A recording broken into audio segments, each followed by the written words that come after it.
喬治克隆尼重現晚安登百老匯演傳奇記者。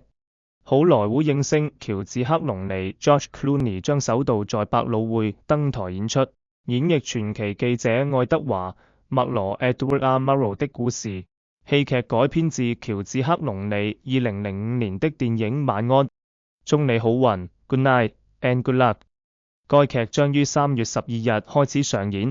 麥羅於1965年離世，他被認為是奠定美國廣播新聞基礎的其中一位重要人物。他最偉大的時刻或許是公開反對參議員麥卡楊 Joe M. McCarthy。1950年代，麥卡楊煽動共產主義滲透美國的恐慌情緒。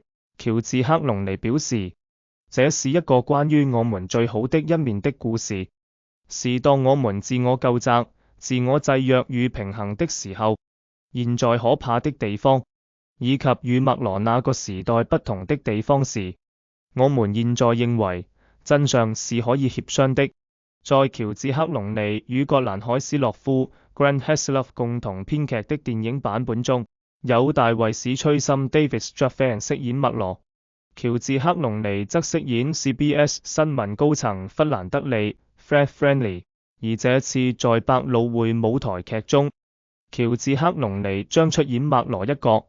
當時他和葛蘭海斯洛夫為戲劇投資人試讀時，他讀了麥羅的角色，投資人便同意投資，條件是由喬治克隆尼飾演麥羅。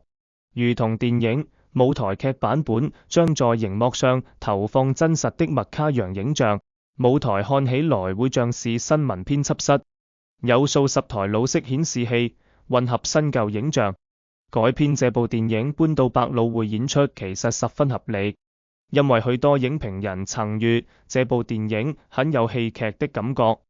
事實上，晚安，祝你好運原本打算以電視電影的形式製作。